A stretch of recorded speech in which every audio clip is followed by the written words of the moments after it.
We move on to see how to obtain perfect reconstruction.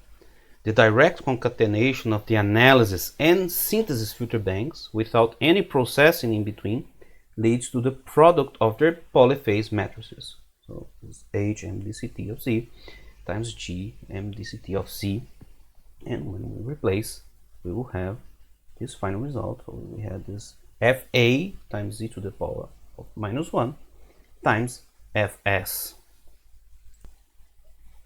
And the product of this their polyphase matrix should result in a pure delay. Remember, our polyphase representation is in the downsample domain, since all polyphase elements are downsampled sequences at different phase.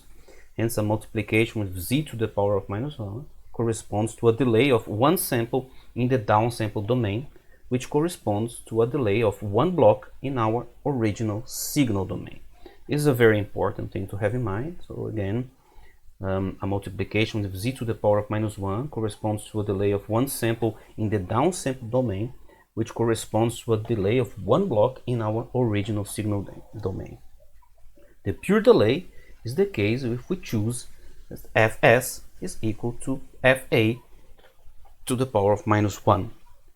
Then we can compare this result with the equation 5 to obtain the synthesis prototype function g of n to obtain perfect reconstruction.